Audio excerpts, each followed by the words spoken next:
Good afternoon. Welcome into Legal Access. We get together Thursdays at this time to give you access into different aspects of the law. Today we're going to be talking about DUI law. And let me just say from the top here, we're not trying to do this show to give you tips and loopholes to get out of DUIs and to allow you to drink and drive. We just want to give you all the behind the scenes stuff as far as DUI laws are concerned and what you should expect in case you get pulled over and or arrested for DUI.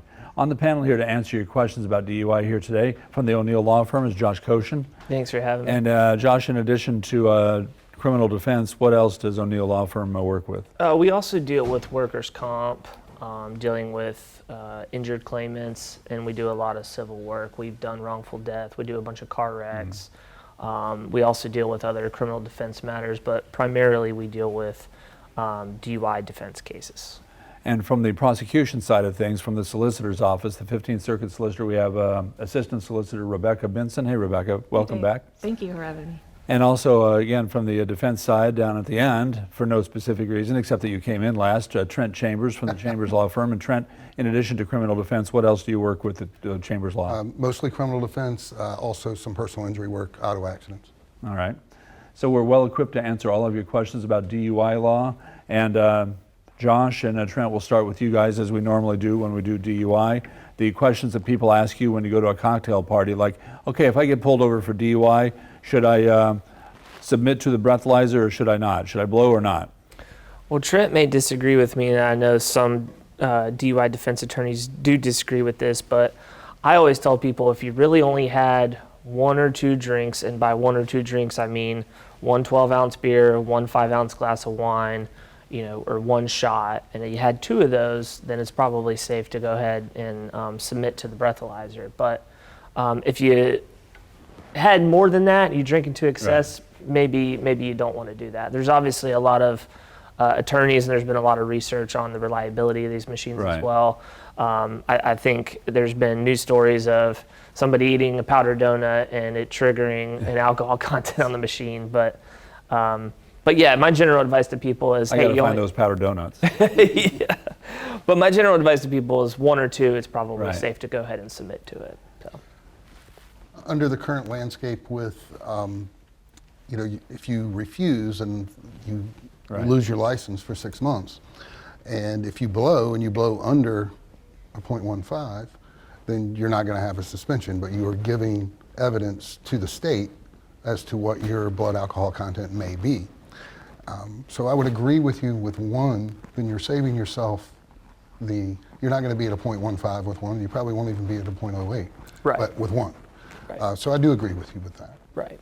So that does, would save your license and, show the state that you are not under the influence. But any other circumstance, generally don't take a test you can't study for. And Trent and I both know that there's a bunch of different factors which could impact the breath alcohol machine, weight, gender, genetics, those type of things. Did you eat that night? Exactly. There's a bunch of different things that could, you may have, 3 drinks and think you're okay, but you didn't eat, and maybe you don't weigh that much, and so it indicated a higher number. Rebecca, from the prosecution side, how important is it to you to have that piece of information when you're prosecuting a case or DUI? I would say they should blow every time, Dave. Just like Trent and Josh have said, that is giving evidence to the state, but it's something that I can use when I'm considering an offer to a defense attorney, because I can see, all right, did this person maybe not eat something with that? Right. Maybe there was some medication that was involved. It gives me a better idea of what was going on that night. Field sobriety tests are a different thing. Yeah. Don't take them. Take them every time. Well, the big impact on that one for us, and I know Trent sees this with his cases as well, and as well as Rebecca, is you got somebody who's, overweight, or they're of a certain age, they just don't have that balance and ability. So it's a little bit easier for us to deal with cases where somebody refuses to do the field sobriety because of those issues, versus somebody who is overweight or a higher age, and they submit to them, and it looks horrible. Well, obviously it's going to look horrible. You could have only had water that day, and it'd be bad. So I fall into all those categories. So yeah, but if you are pulled over and you do want to refuse either the field sobriety test or a breathalyzer, which is not done in the field anyway, that's done back at the station. How do you handle that to the police? I mean, how do you politely refuse.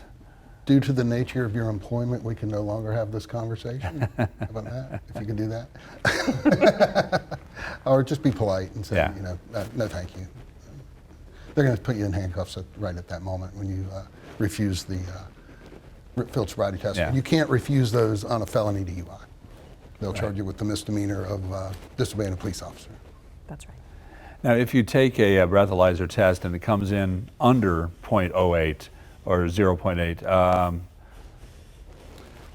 I mean, 0.05, 0.05? 0.05, it is presumed that you are not under the influence of okay, alcohol. but if it At comes in 0.05 yeah. to 0.08 with other evidence, Right. they could go forward.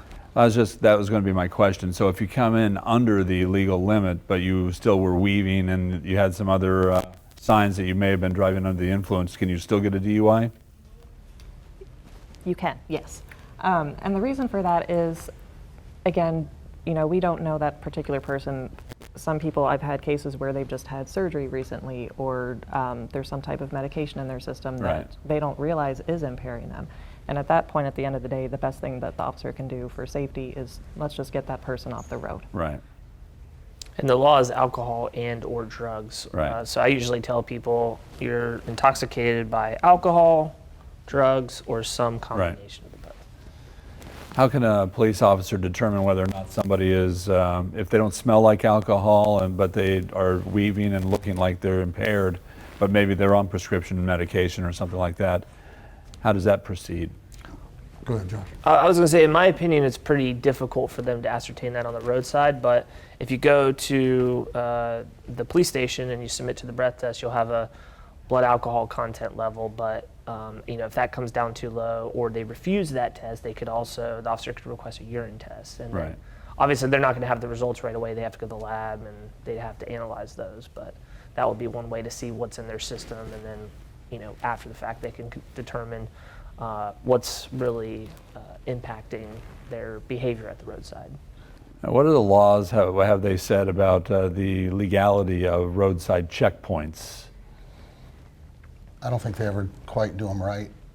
Under South Carolina doesn't really have any law set out on roadblocks other than they can happen, but Right. we haven't, our courts haven't gotten into really detailed as to what requirements are there. So we're borrowing from other states. Right. And Michigan's been the case that's been out there forever on whether those are constitutional or not, and it just really depends on whether they're advertised, whether they're done in a consistent manner. Every 10th car or every car or something like that, but not random. Right. And they have to document all of their findings and why it was there and advertise it. And if they don't do that, then it may not be constitutional. Now, I know there's been some new legislation in the state of South Carolina, like after the first DUI, is that where you get the ignition interlock system where you have to blow before you can start the car? Yes. Now, that's a requirement after May of 2024. If you lose the administrative hearing or any level of DUI, it's an ignition interlock device. Do you think those are effective? I mean, because a lot of people say, well, what if somebody's next to you and they take the test for you? And It's videoed now, right? yeah. Yeah, I think it's videoed now. They've thought of everything.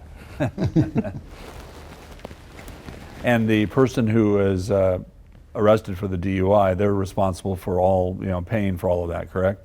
Installation, upgrades, maintenance, all of that. Yeah. And Rebecca, speaking of tape and stuff like that, how valuable is it to you on a prosecution side to see the dash cam and the body cams of the police officers? It's extremely important. We need to have, by statute, all of those things on video. Driving, field sobriety, everything. Tell you what, we're going to run to a break here real quick. If you have any questions about DUI law, today's your day. Give us a call. The phone number's on your screen, 843-848-8080. We'll be back in just a few seconds. We'd love to talk to you right here on Legal Access.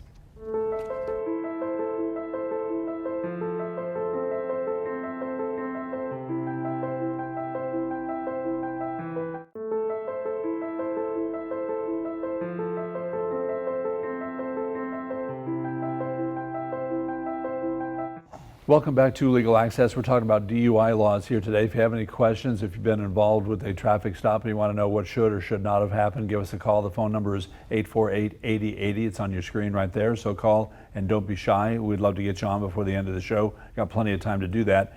Here to answer your questions on our panel today from the O'Neill Law Firm is Josh Koshin. Also from the 15th Circuit Solicitor's Office, Assistant Solicitor Rebecca Benson, and also Trent Chambers from Chambers Law. So we're well equipped to answer all of your questions, whether from the defense or the prosecution side. And Rebecca, before we went to a break, you mentioned that there, by statute, you have to have everything on dash cam and on body cam. There's a lot of statutes. I mean, there's been a lot of talk about some of the statutes out there as far as DUIs are concerned. And the fact, I think they use the example that the murder statute is like about a 1 paragraph long, but the DUI statute is like 8 pages long. And a lot of people feel that gives defense attorneys, guys, too many loopholes to be able to get their clients off. How do you feel about that from the defense side? I mean, DUIs are difficult because you're dealing with science. Obviously, you're dealing with different forensic with murders and cases like that or assaults. But DUI, you're dealing with the science of how alcohol affects the body. Mm-hmm. So I think that additional clarification and a longer statute is necessary. So you're blinding them with science is what you're saying. So Rebecca, from the prosecution standpoint, does that make your job harder?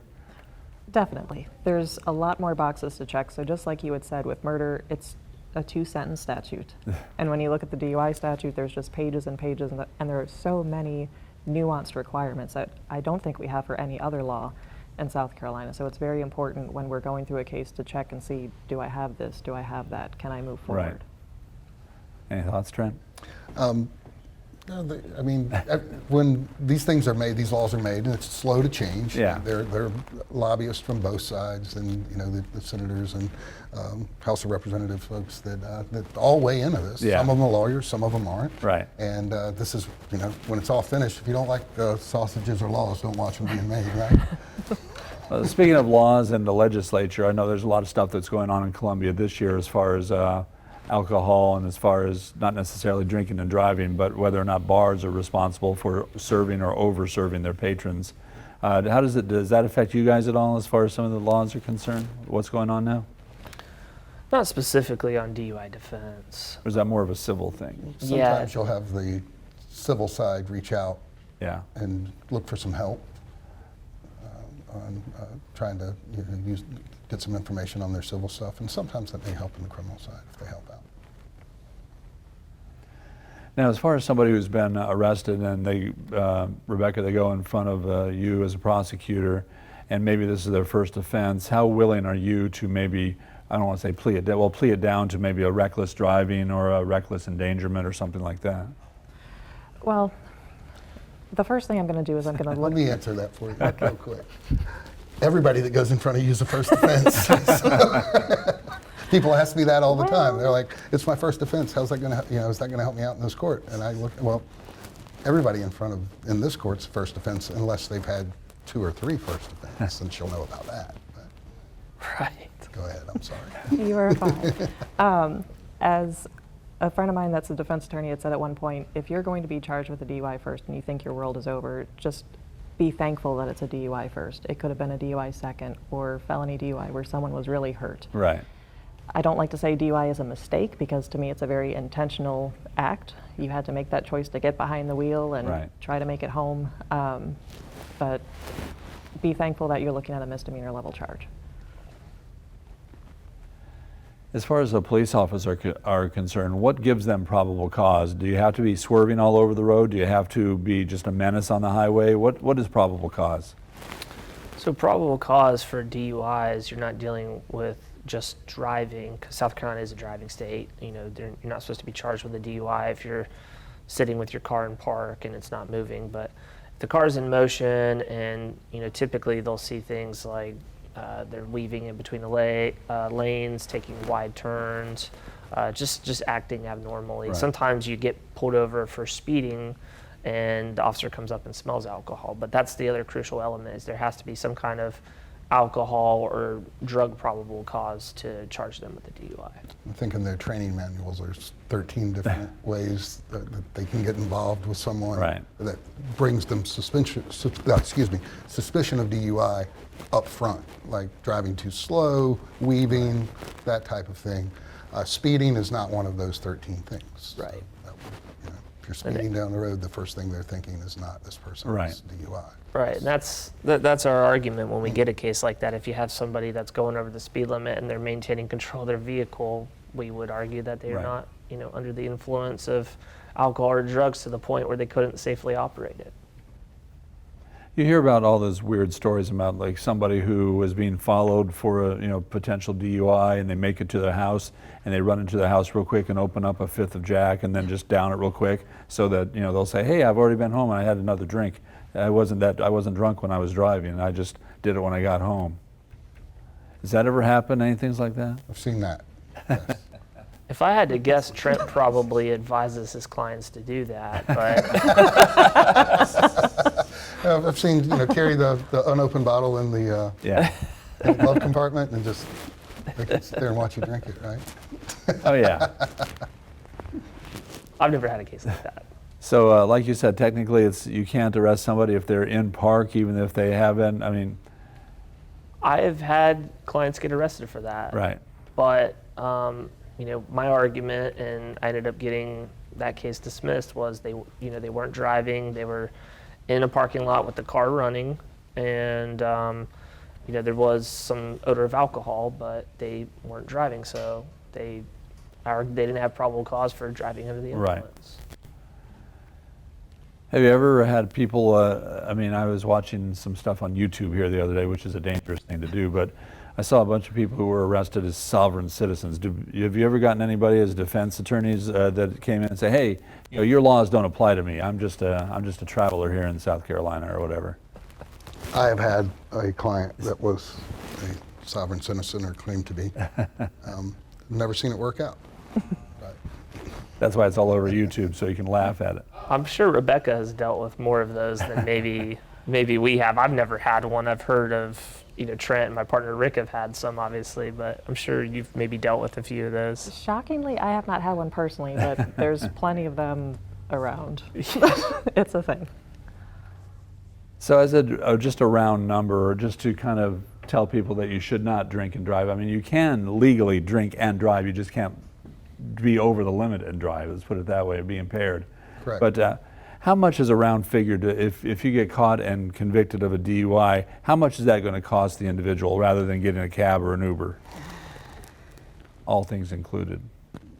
if you don't hire a lawyer and just plead guilty, is that basically your question? So you're going to have anywhere from $1,000 to what, $2,500 fine. You're going to have ADSAP, which is around $500. You're going to have SR22 insurance for 3 years, that's negotiable with Right. whatever company you use, but it's going to be about 20% rise in cost than what you're already paying over that 3-year period. And you're going to have the ignition interlock device, Right. whether that's for 6 months, 12 months, or depending on the charge. Because it could be 6 months. If you lose the administrative hearing, that's another 6 Right. months. So it's not cheap. It's much more expensive than getting an Uber. I've heard like a $10,000 Yeah. figure that I wouldn't argue with that. Let's go ahead and run to another break here real quick. When we get back, we'll have about 10 minutes left to get you on the air. If you have any last-minute calls or questions about DUI law, we've got time to get them on the air. Don't be shy. 843-848-8080. So give us a call, and we'll get you on the air here on Legal Access.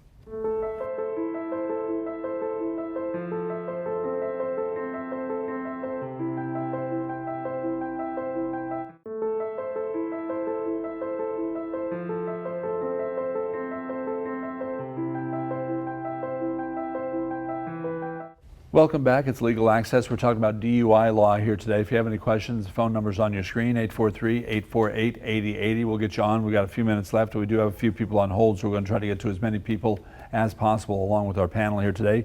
Josh Koshin from the O'Neill Law Firm, also 15th Circuit Assistant Solicitor Rebecca Benson, and also Trent Chambers from the Chambers Law Firm.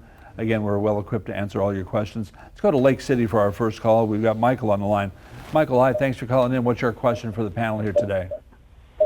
How you doing? I'm trying to make this short and sweet. If I'm stopped for suspicious of a DUI and I pass the field sobriety test and I'm taken into custody anyway and taken to the county jail, and they found some pills or something in this car, stuff like that, and I'm subsequently charged with the pills, but I'm never charged with a DUI. I mean, wouldn't that be the fruit of the poisonous tree? I may be right, I may be wrong, I don't know. You weren't charged with the DUI, but that was the probable cause. So you have an argument there, Right. but I don't know how that would go in court. I guess the question would be, why did the police initially stop you? Right. You know, was it for like speeding or weaving or blowing a stop sign or something like that? Something we would It was just, definitely he said, want to look at the probable videos DUI. from all of it. Look at the evidence and say that'd be an argument Yeah. that you might have, absolutely. All right, Michael, thanks for calling in. Good luck with your case. We appreciate you calling in here today. Let's go to Cherry Grove, North Myrtle Beach right now. Bobby's on with us. Hi, Bobby. Thanks for hanging in there. What's your question today? Yes, this is a technical one here. You get pulled over, and say you've had 4 or 5 drinks. You promptly get out, pull a bottle of whiskey out of your pocket, and chug about half of it. How can a breathalyzer determine if you were intoxicated from that maneuver versus driving under influence? It can't. You can't. The alcohol's alcohol, it's in there.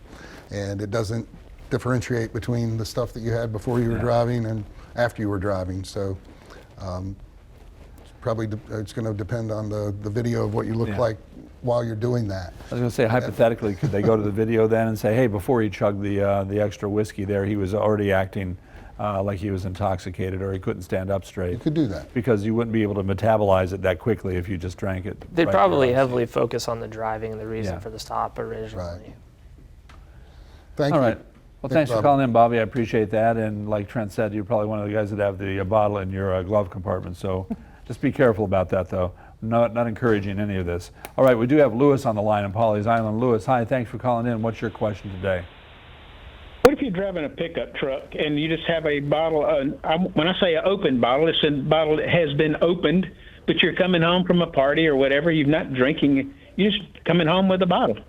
What is the status of you're driving a pickup truck? So where do you put the bottle? In the back. You can't have it in the cab. Yeah.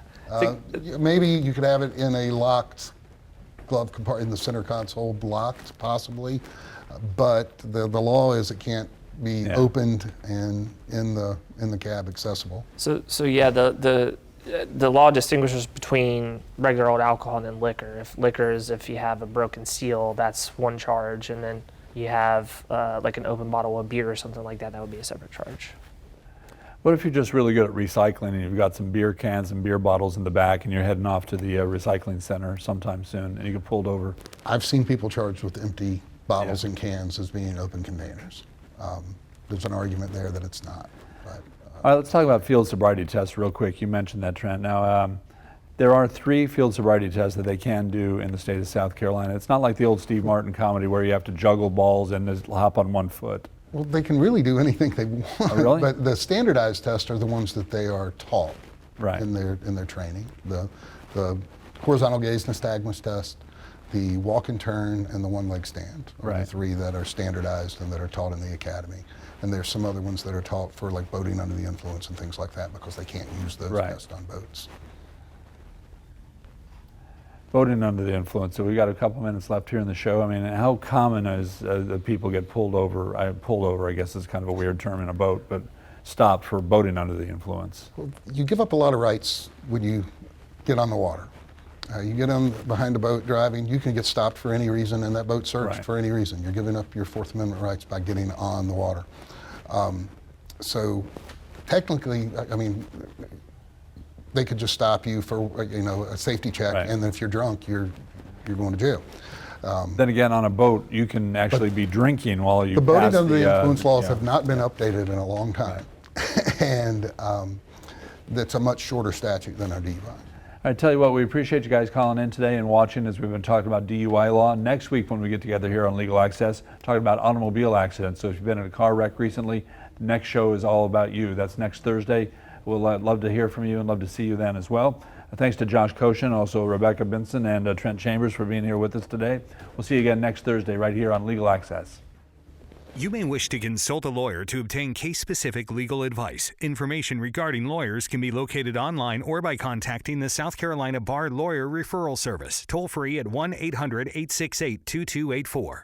If you are currently represented by an attorney, you should direct all legal questions to your attorney. The nature of any legal issue may depend on a multitude of factors. Therefore, the information provided in this program is purposefully broad and does not constitute legal advice. Please contact and retain